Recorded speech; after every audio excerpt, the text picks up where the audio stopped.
Good morning, everyone. Welcome to Interfaith Community Sanctuary on this beautiful autumnal morning. Fresh air, beautiful colors all around. We're very grateful to be here with you today.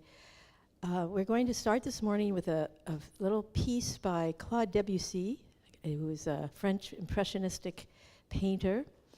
And the title is called Reverie. So it's kind of like a dream or a contemplation. So feel free to close your eyes and dream for a couple minutes.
Thank you. So we'll open next with our honoring of the ancestors and our honoring of the Native American people of our land.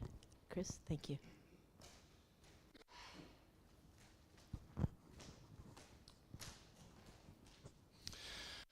Good morning, good afternoon, good evening, whenever you're watching this. Hello to those of you out in the virtual world, and thank you all for being here among us in the physical world.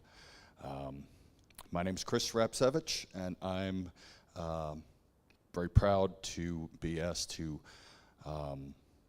welcome our ancestors and to do our land acknowledgement of our First Peoples. When I think of our ancestors, I don't think, or my own ancestors, I don't just think of people I'm related to by blood or have familiarity with and have been raised by. Those are very important ancestors to me and the generations before in my family. I also think about books that I've read and sages of throughout history. Many generations have been on this planet, and above and beyond those who we know in that familiar sense, we may also think of other sages. I'm not going to mention any names to dissuade you and think that I only mean those people. Just please close your eyes and gather all of those souls, all of those voices and hearts in your lives. Let us think about bringing them with us today.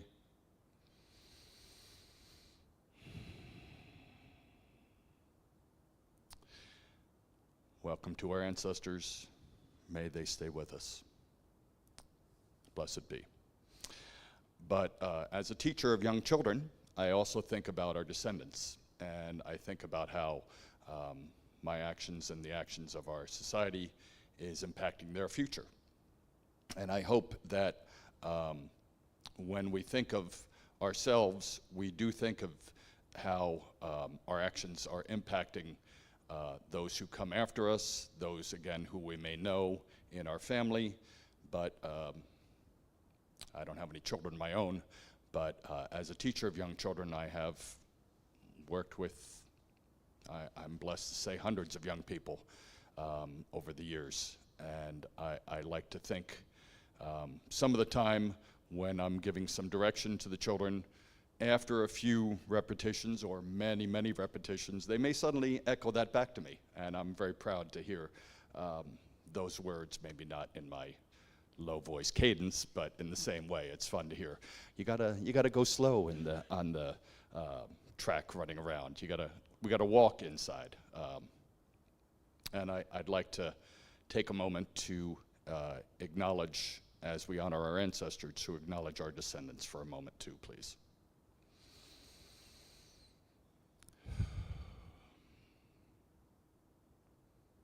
May all be blessed, may all be welcome here.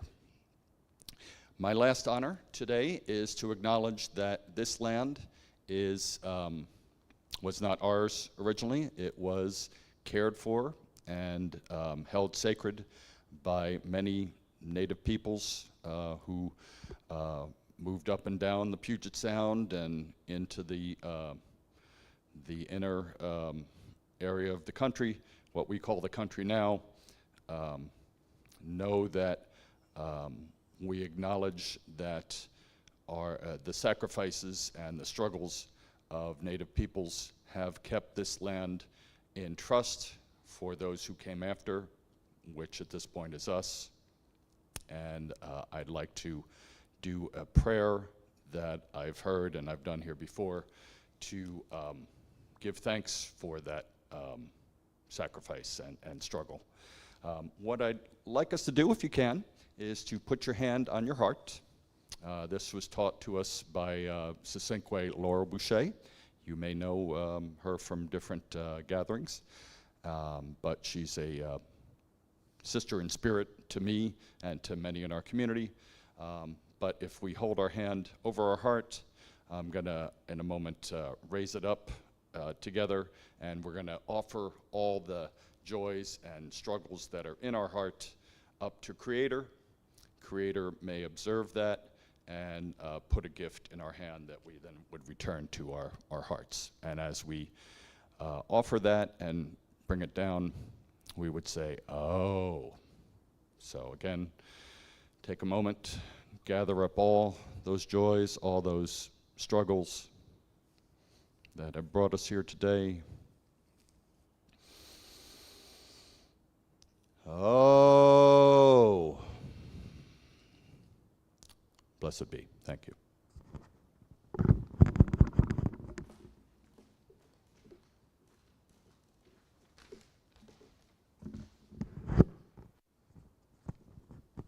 Thank you, Chris. We also honor every Sunday the divine feminine force, the force that we feel is within all divinity, but sometimes gets left out or forgotten. And we have a little altar here where we light a special candle for the divine feminine energy. This morning I'm going to read a prayer of sorts, or a writing of a current healer and teacher, a friend of mine who's in our Friday prayer circle here at Interfaith Community Sanctuary. And she writes some beautiful, I don't know, I almost call it poetry or passages about the connection between nature and divinity. And that particularly, that's our topic for this month also. It's called Finding Sanctuary in Nature. So this stood out for me, and I feel it helps us connect divinity, the natural world, and our own community here, and our own personal selves. There are moments when life feels heavy, or you find yourself looking up, longing for a sense of lightness and perspective. Even in those times, you are never far from what uplifts you.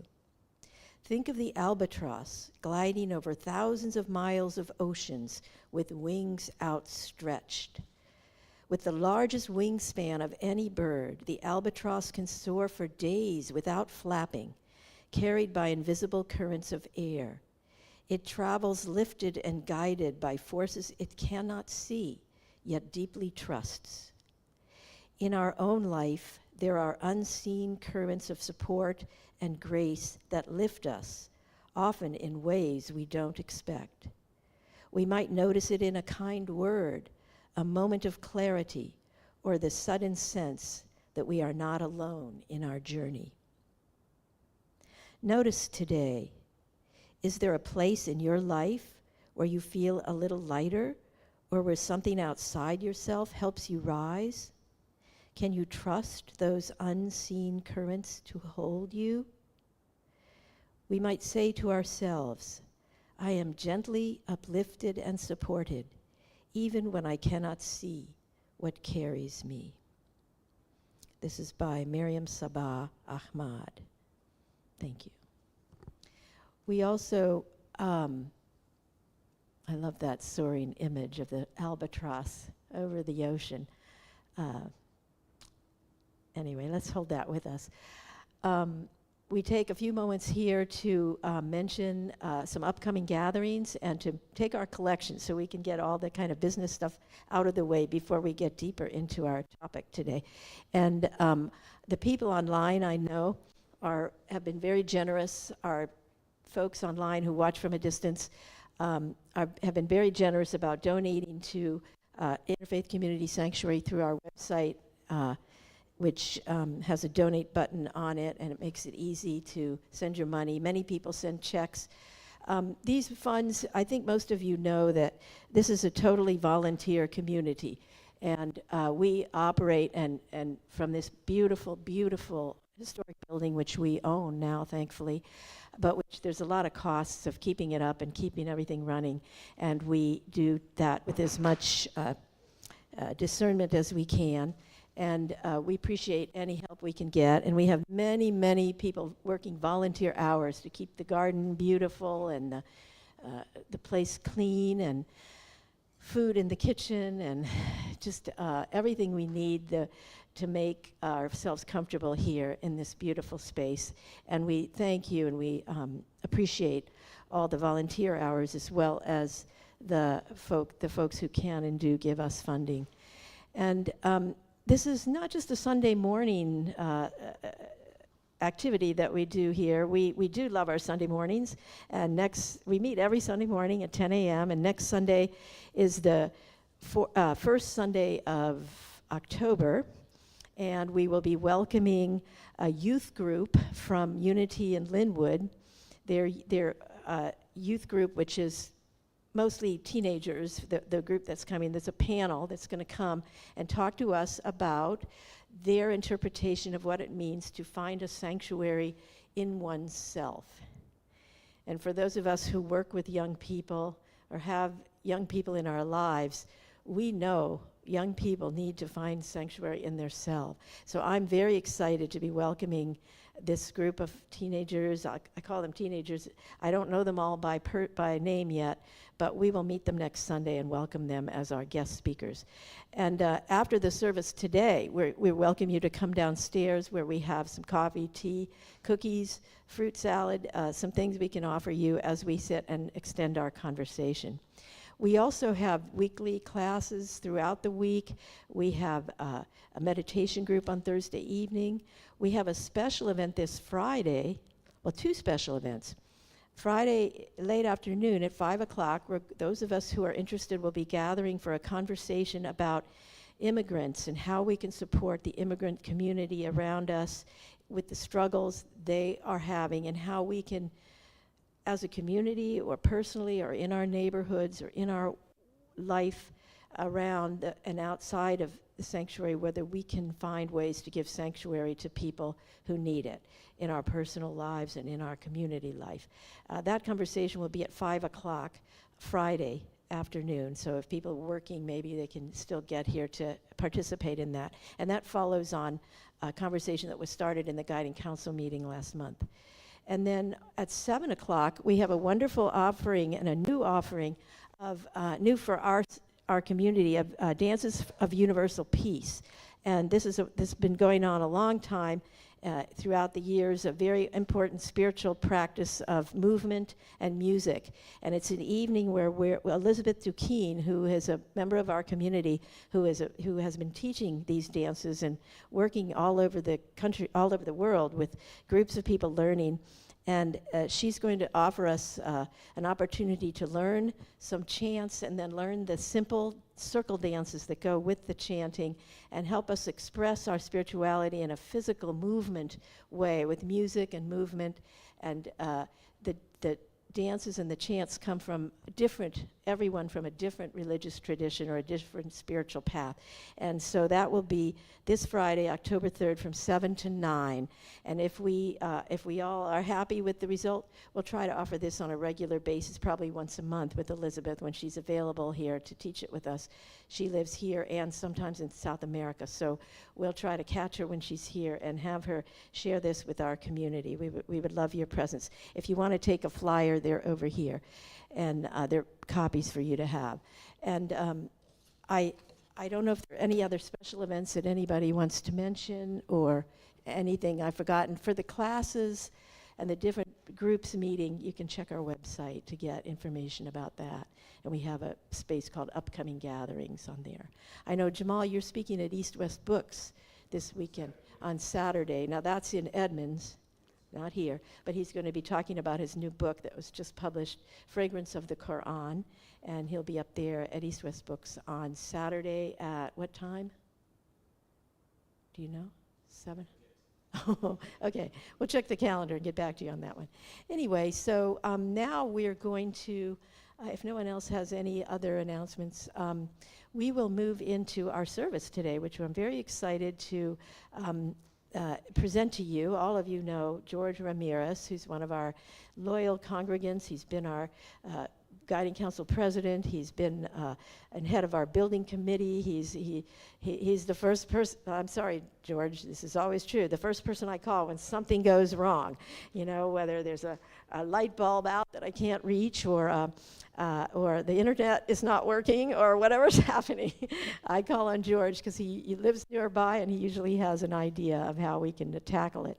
So George has been a very, very important member of our community and a spiritual guide in the classes classes that he has taught on spirituality. So today he's offering something very unique and special, and I'll let him describe what's going on today, George. So I'm going to turn it over to you. You have some beautiful guests to introduce to us.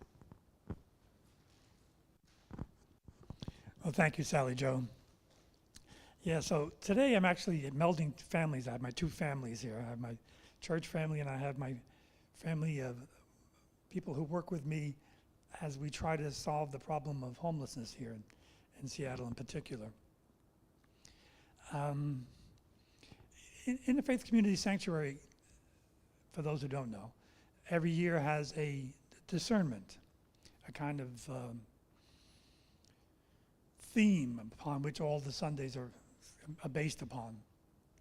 And this year, the discernment is an invitation to create sanctuary in community. I think it's particularly apropos because today we have members of the Ballard Community Task Force on Homelessness and Hunger. And I may introduce at this point right now, there's Thomas and Bruce and Elizabeth joining me today, and they're going to be part of this presentation we do in a few minutes. And sort of implicit in community is the idea of relationships, because what is a community except the collective relationships that people have with one another? And so that's what we're here today to discuss. The whole purpose of today's presentation is to begin to have a discussion about how to have a relationship, in particular with our neighbors who are experiencing homelessness. And even more particular, working on with those people that we know and love here in Ballard.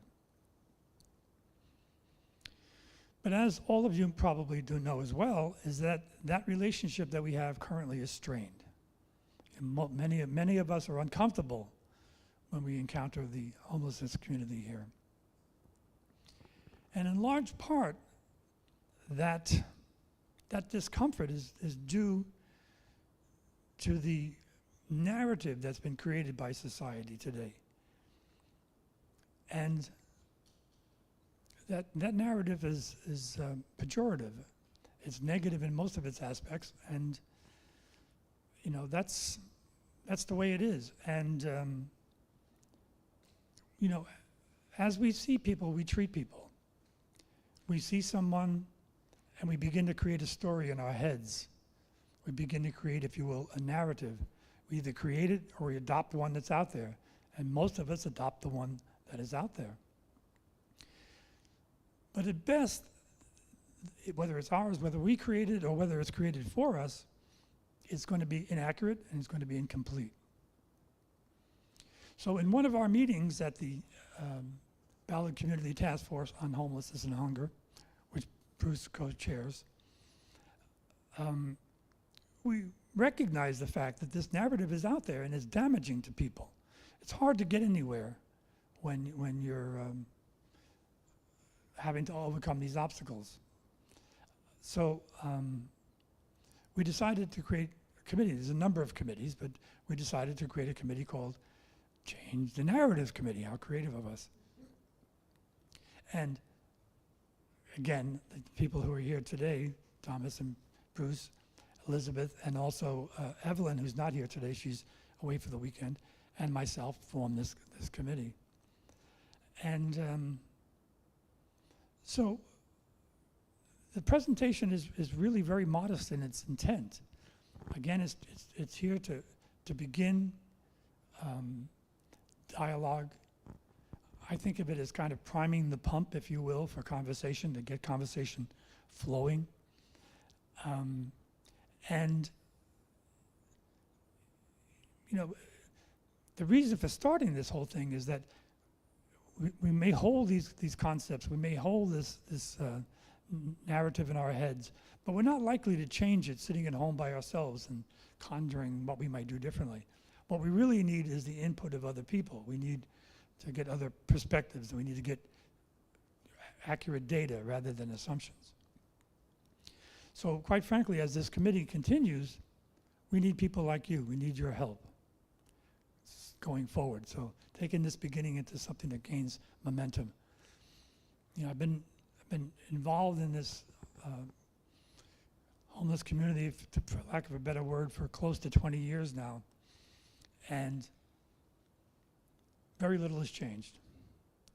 At least very little positive has changed.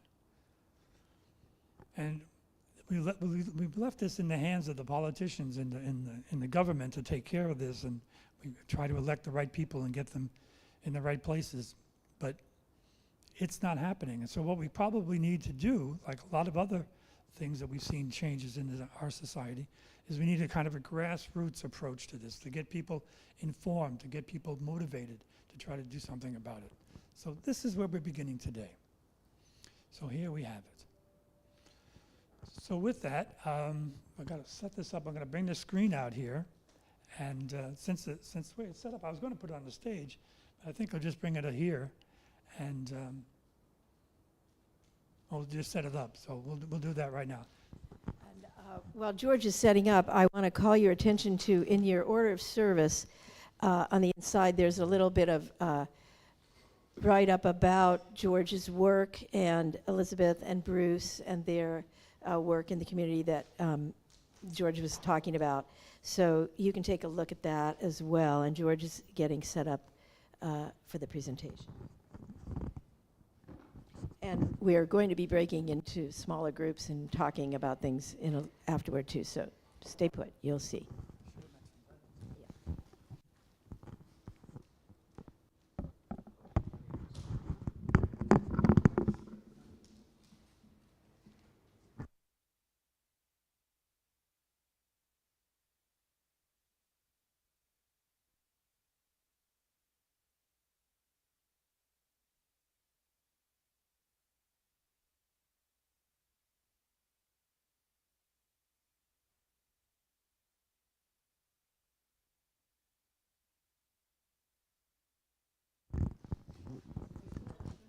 I just wanted to tell you that a little bit about the community of homeless folks that live here in Ballard. And there are over 500 people living on the streets in Ballard right now.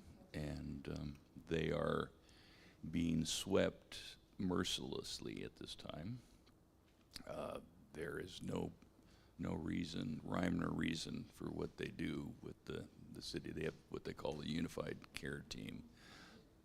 That sweeps them many times without notice and in warning, and they have no place to go, and they end up relocating, usually a couple blocks away, so they're accomplishing nothing by this relocation process, and it just traumatizes and destroys the lives of these folks.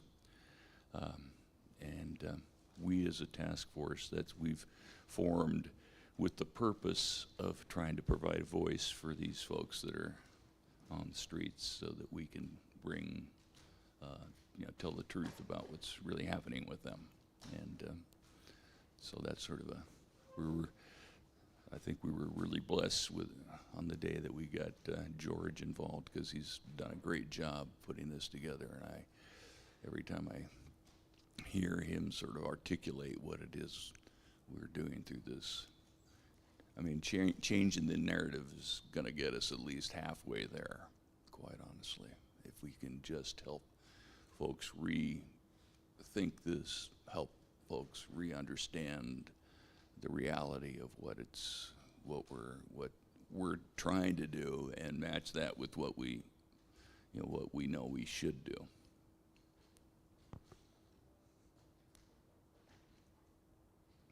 Is that Superman there?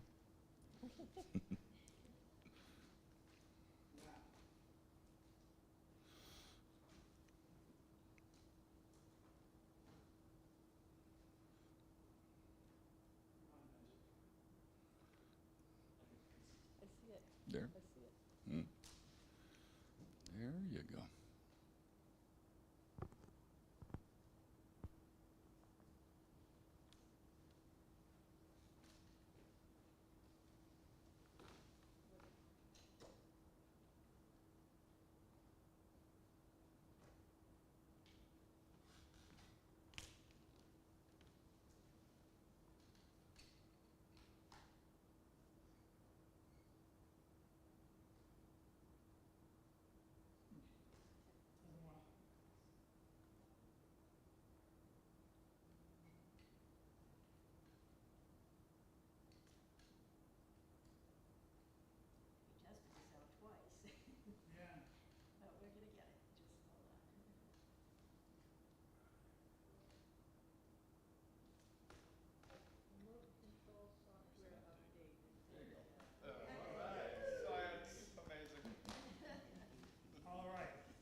Gotta love technology, right? This is good stuff. So here we are, and we are very grateful that Interfaith Community Sanctuary has allowed us to do this presentation today. As I mentioned, this is a place to begin. So as I begin, what do all of these people have in common?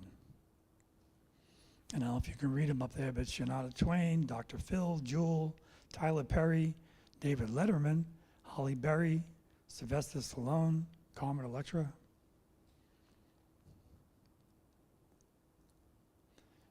Each one of them has experienced homelessness at some point in their lives. But so too have Ella Fitzgerald, Cary Grant, Cyndi Lauper, Rod Stewart, Drew Carey, Claude Van Damme, Hilary Swank, Susie Orman, Colonel Sanders and his wife, Kelly Clarkson, Baltimore Ravens Michael Orr, Jim Carrey, and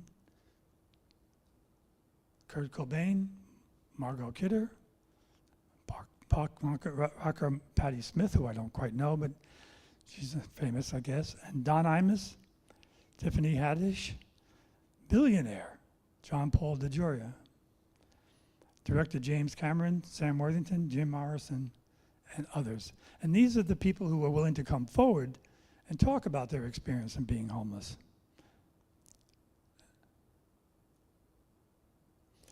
And on any given day, so have 500,000 of our fellow Americans experienced homelessness.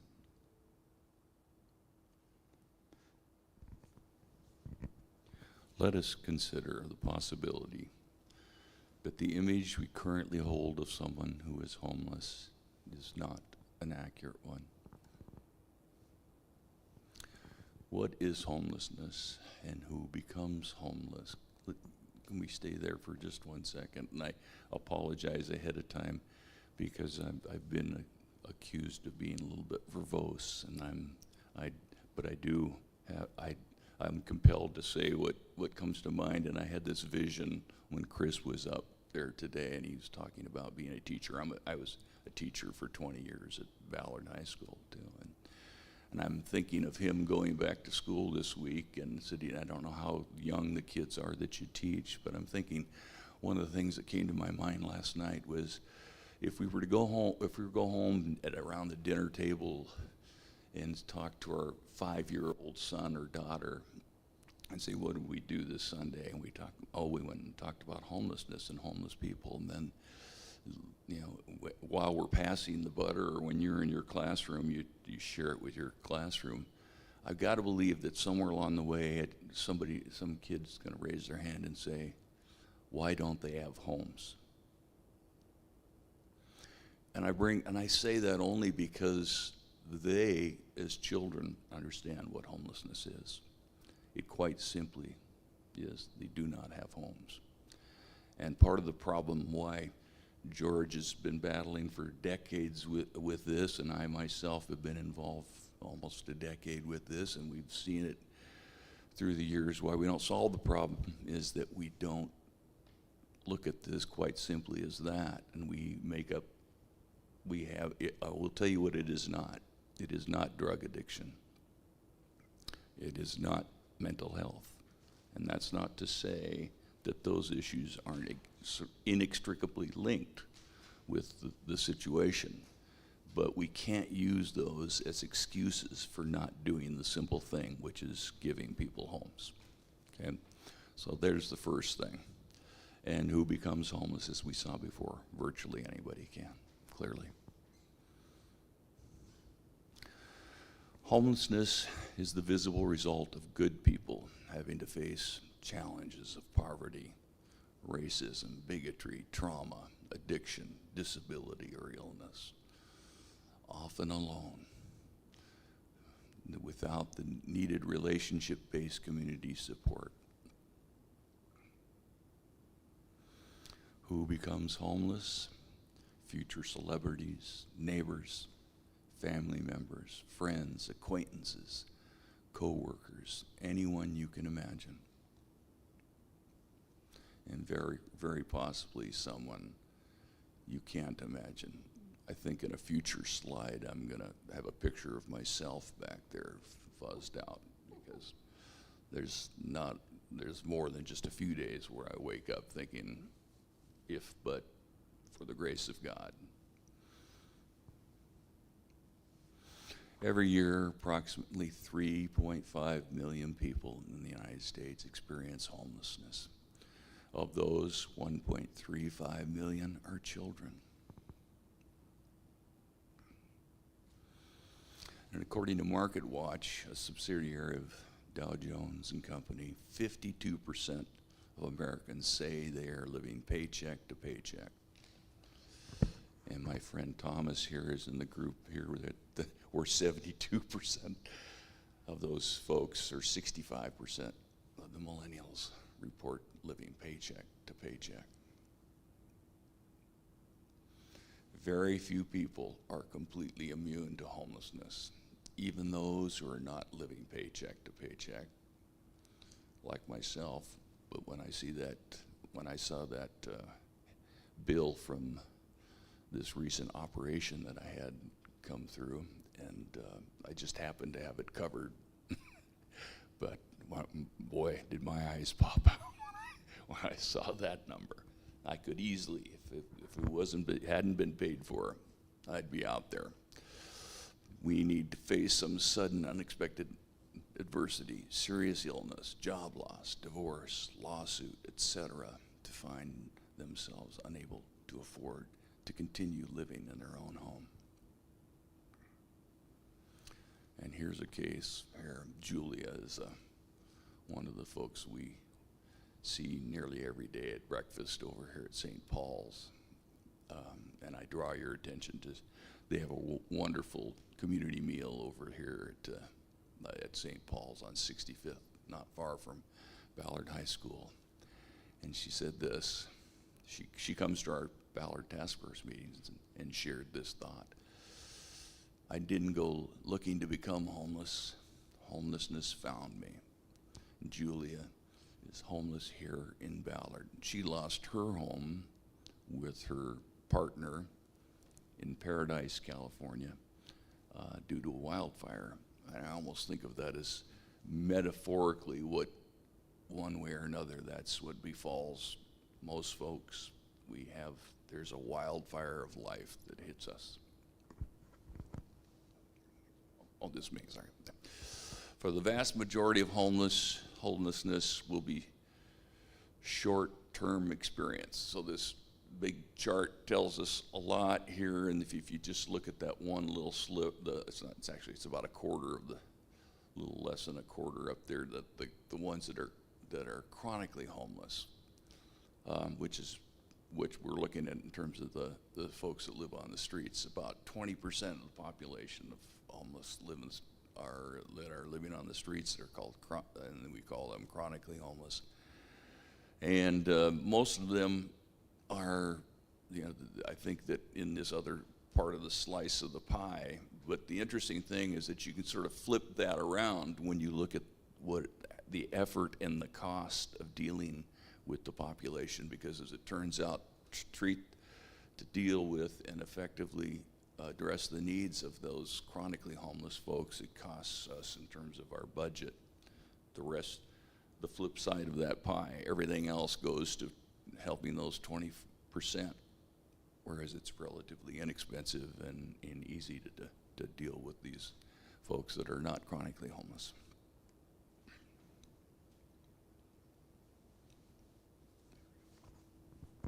Homeless is not who a person is. Being homeless is a temporary situation. Who wants to be homeless? Would you want to be exposed to wind, rain, snow, be isolated and lonely, go hungry, have no bathroom privacy, have no access to showers, be exposed to addiction, watch your children suffer, risk violence, risk becoming trafficked, face judgment and stigmatization? Some people, most people, will quickly find a way out of homelessness on their own or with minimal help. Others will require considerable help, but they do eventually find their way out. And then there are those who can't find their way out on their own and end up on the streets. People continue to be homeless because they haven't been able to find a way out on their own. They need our help. The negative images we have of someone who is homeless, especially those we see on the streets, are more often the result of being homeless than the cause. There's a lot of trauma involved in being homeless, which can create mental illness that wasn't there before. It's hard to be homeless and not be depressed.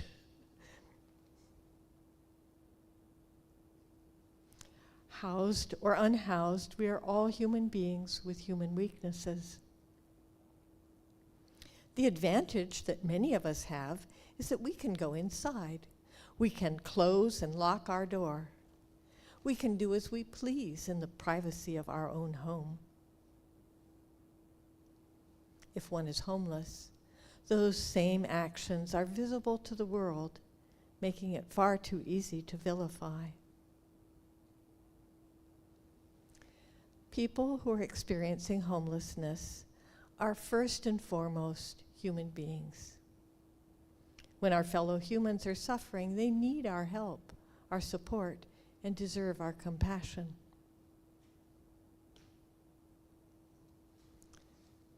No one should go through the experience of homelessness alone.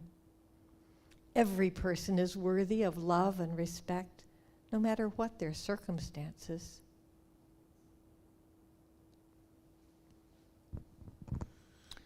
Webster's dictionary defines compassion as the act or capacity for sharing the painful feelings of another with the desire to alleviate their distress.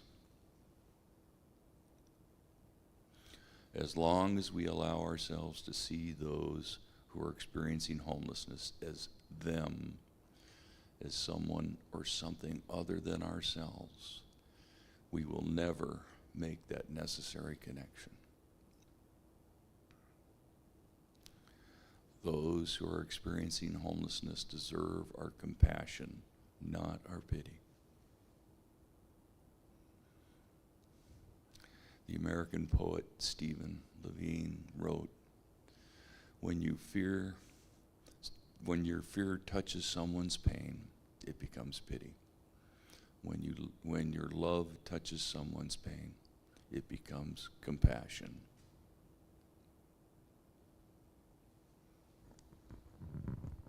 We need to face this problem of chronic homelessness. We need to face it.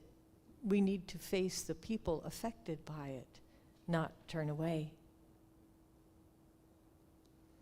We need to allow ourselves to see those who are experiencing homelessness for who they are, not how conventional wisdom has depicted them. So, can we consider the possibility that the image we currently hold of someone who is homeless is not an accurate one? Can we be open to changing that? That may take courage. Allow yourself to try. Please.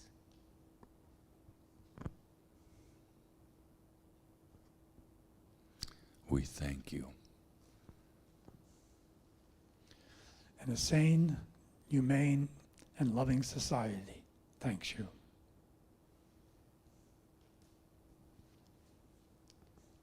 And there's a poster by that graffiti artist Banksy. And I don't know if you can read it, but it says, "Keep your coins. I want change." So now, what we're going to do is, if you're willing, is we thought we would break out into little small groups for discussion and to entertain a question or two. And So if we could do that, if we just break out, we're not that many of us here, into groups of, say, 3 or 4, and try to be with somebody you don't know, if possible, a new face.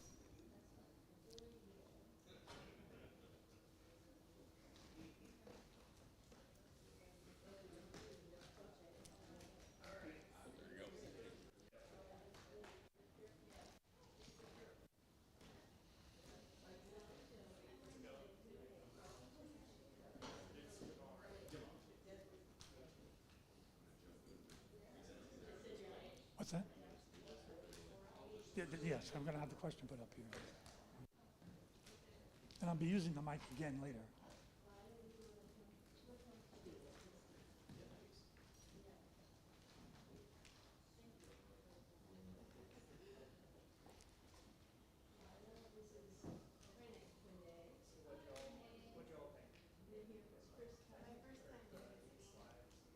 So, as we're getting together here, I'm going to pose a question for your consideration. Okay? So I'm going to ask, what made you come here today to a meeting about homelessness? What were you thinking about when you decided to come to the church today? What experience are you drawing upon? What concerns? What questions? Whatever. So just talk amongst yourselves for a few minutes.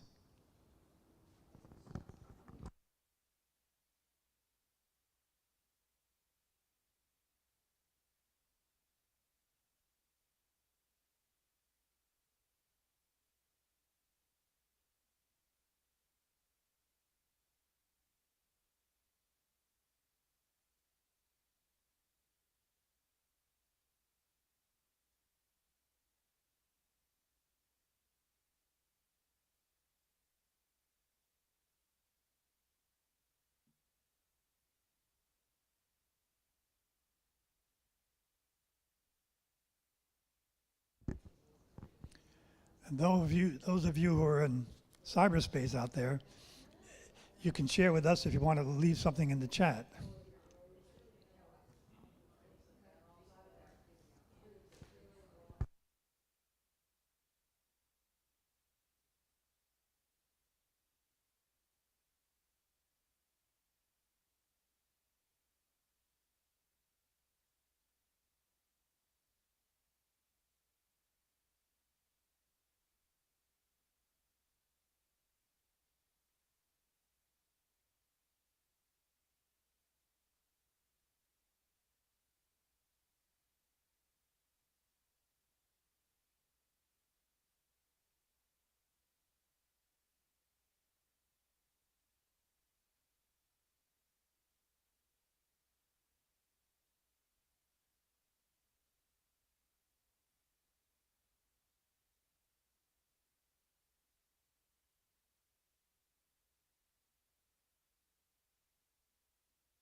I'm delighted to see how lively the discussions are going. So I won't break it up right now. Is there anybody? So at this point, continue with your discussions, but I'd also like you maybe to consider this question as you're talking. Have what you've seen or heard today, is there anything what have you seen or heard today that surprised you or shifted your perspective? So if you can include that in your conversation.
You have to excuse me, as delicious as all these conversations are, I'm wondering if we can sort of wrap it up now. We want to move to the next little small section we have.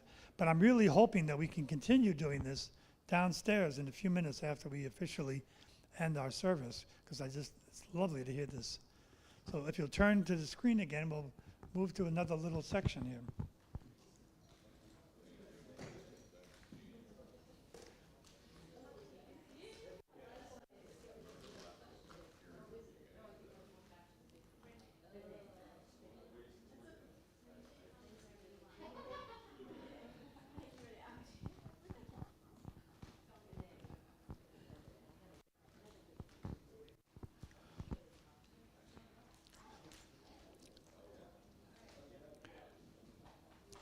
So we've worked long and hard so far this morning to try to come to terms with questioning our own assumptions, and I think we've done a good job of that. So that maybe the next question is how to demonstrate one's willingness to face these issues of homelessness. You know, what can we do now? Having talked about it, what can we do? And starting out very simply, you know, in the cover of your order of service today, you have a quote from Mother Teresa. Not all of us can do great things, but we can all do small things lovingly. So if nothing else, we all can just simply do what we say here, recognize the people living on the streets and see them as fellow human beings. Make eye contact, smile, somehow make a connection. I think we can all do that. Now, it's not always easy. Sometimes people will look frightening. Sometimes people will look intimidating. But for the most part, the people are loving spirits that are just down in their luck of the moment. And they cherish connection the way we all cherish connection. Another way to do this is to join in a community shared meal along with those who are experiencing homelessness. So Bruce can speak to this a lot more. I'm going to give kudos to Bruce. Bruce, you know, I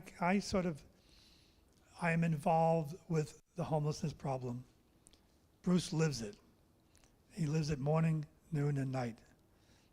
And it's with compassion and it's with love. And he has my love for all that he does.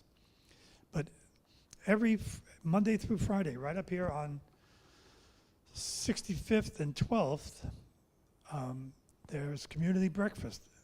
And Bruce goes to those. I go to them occasionally.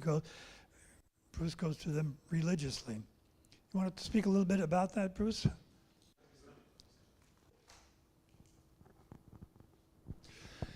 Yeah, sure. And I think that's a great opportunity. And I was just mentioning to my crew of folks that we were discussing with that I really suggest that that is a good opportunity, a very low risk kind of opportunity to go in and non or unintimidating way to meet people. And at that time I sort of self-promotingly was handing out cards for my organization called Green Lake Homeless Advocates, and I think that's the next bullet that comes up. But essentially, when you pair it with what we do, is we have people that can be advisors for you if you want to meet them there to sort of get started, get the ball rolling. There was some hesitancy in our group about, you know, being able to approach, how exactly do you approach it? And so I suggest, but you know, once I started going to these community meals, I think it really, it was a revelation to me, because that was such I used to come out and just go right out to the camps that were going to get swept and jump in people's tents and stuff. But I understand that there's and at the time, looking back on it, I don't know how or why I did it, but I'm thankful that I did. But now that I've found these community meal forums available for us, they're great events and great opportunities, and every neighborhood has plenty of. It's at 8 to 10, Monday through Friday. There's also a community meal at the Quest Church in the evenings on Wednesday from 5 till 6, and there's a couple other churches, I think, the Trinity Church or the Lutheran Church, I can't remember. I always get them confused, but they have a Sunday meal there. That's at 5 o'clock. I'm from out in East King County, and in Issaquah, they have meals run by Catholic Community Services weekday nights, and then there's a ecumenical Bible study group that does Thursday lunch and the weekend meals. And if you're going to do a meals program for people who are unhoused and for people who are just lonely, don't just stand behind the table and dish out food. Make sure some of you sit down and join the people who are there. Be one of the community. Help them to feel that you're part of their community. It makes all the difference. The ecumenical Bible study group knows when people's birthdays are, knows a lot of the people by name, get to know people over the years. One day I walked in for the Thursday lunch, and someone in line said to the person next to her, "You need to go talk to her. She knows all the resources." And that's how I got to know Gabriella, who became very active in the homelessness work here in Seattle. Gabriella Duncan has died now, but it was a great connection. And when I lived in Seattle for a brief time, she shared space with me, sleeping under my table because she wasn't comfortable sleeping in a bed. It was too much of a change from being homeless. If you've been out there for a long time, getting back into being in housing is a really tough transition, but a really necessary one. Hey y'all, yeah, I actually, I do want to bring up, so later this afternoon there is a group, a mutual aid group that meets by the H Mart. I am actually not technically a part of their crew, but I was down there a few weeks ago helping them out. I'm with a group called Ballard Solidarity. We're doing a potluck in a couple of hours, and then our leftovers are going to, the ones that are temperature safe are going to go to them, and then they're bringing their own food as well. They distribute a hot meal and also medical supplies. So they, and as far as, we did have one person ask about the politicians. I will say this crew is affiliated with the Transit Riders Union, and so that is, I'm not a big believer in the politicians, but I think that does speak a little bit as to that question.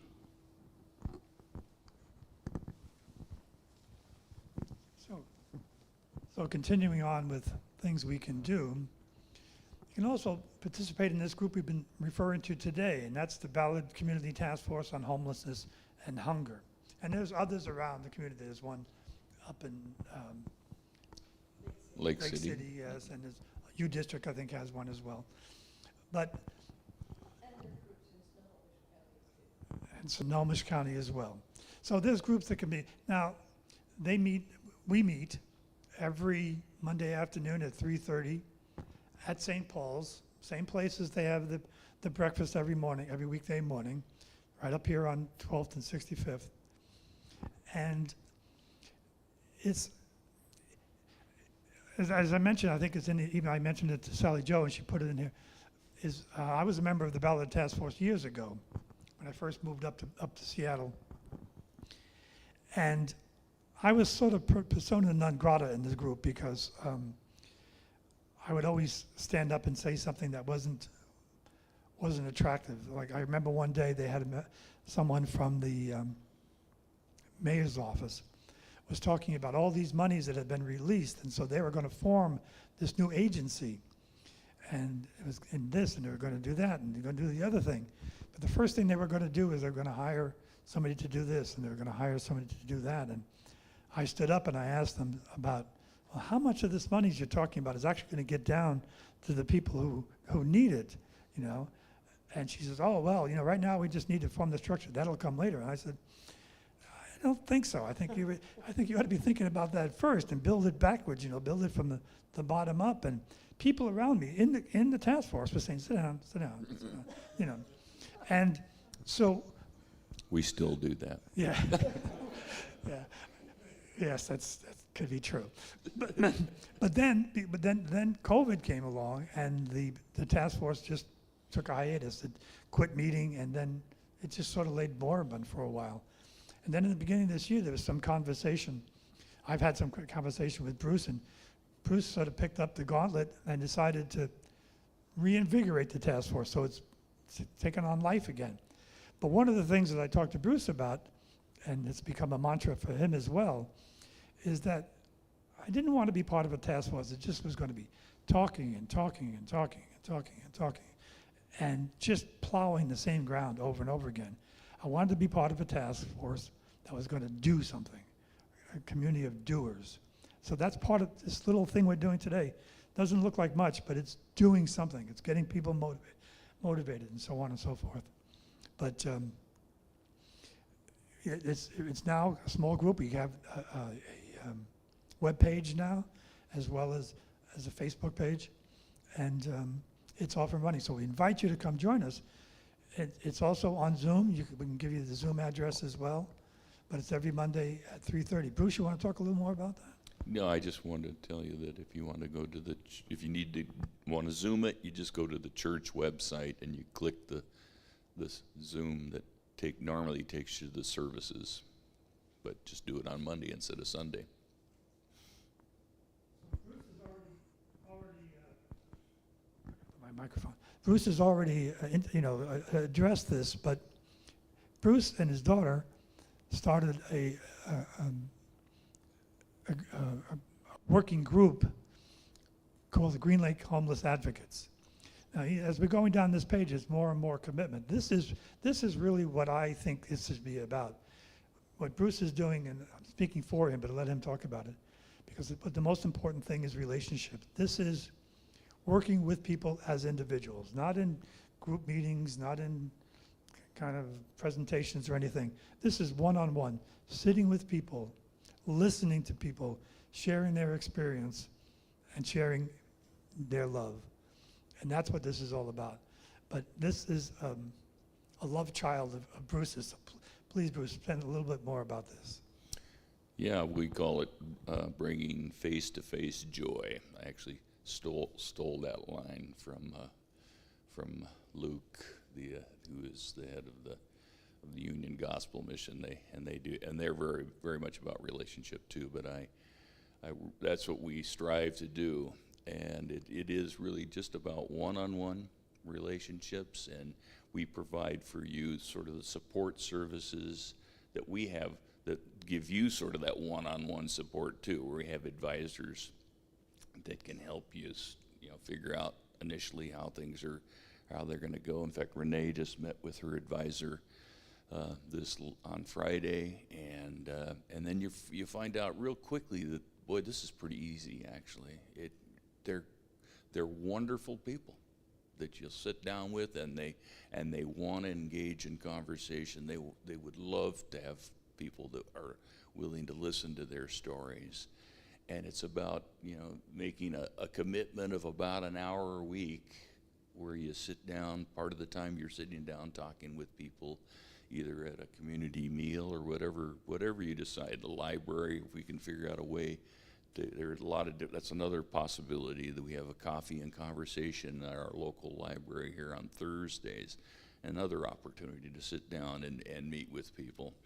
And then we also meet for a half hour, and we strictly stay with that time constraint of a half-hour meeting on Mondays and Wednesdays for advocates to get together and share their stories about what's been going on, what's been working for them, what kinds of things, what are some of the obstacles to making progress with them. But it really is just about getting to know the folks and figuring out what they want to do, and let them know that you're there to support them in those efforts. And you'd be amazed at how much difference that makes, because these folks, many of them have spent decades, literally decades, not having anyone that cared about them, anyone that was willing to listen to them, and anyone that was willing to support them. And this is, you know, will work wonders for you and them. To clarify, you would hook somebody up one-on-one with a homeless person who is part of your program? The homeless people are homeless people living in Ballard, and but we do have an advisor. In fact, now that Renee is going to be a new advocate, we call it an advocate, and you work with a homeless person we call companions, and then but we also have advocates that have been doing it for a while, and then they become an advisor. So as long as you need that you get that advice from them, and you also get that advice every week when you get together as with the advocate group on Monday nights. And There's a one-on-one connection with the person yes, that you guys know. that's right. Then lastly, very pragmatically, even though I have some angst about this, you know, the reality is we still need to get political support. What's missing is not the money. The money's out there. It's the political will to do something. And for another time, we looked at a couple of cities that are doing a little bit better job. But in any of the cities that have had any kind of movement in this regard, it's in those cities where the city government has taken hold and decided to take action, you know, and take responsibility for it, to have the political will, as they say. But, you know, if we can, as we're doing all the other things we can do, you know, explore and support political candidates who support your position, and try to get the right people in place. So this brings our presentation to an end, and probably, since everybody probably left us long by now, if they're still out there, it's time to say goodbye to our people online. And thank you very much for being here today and listening to our presentation. Thank you and goodbye.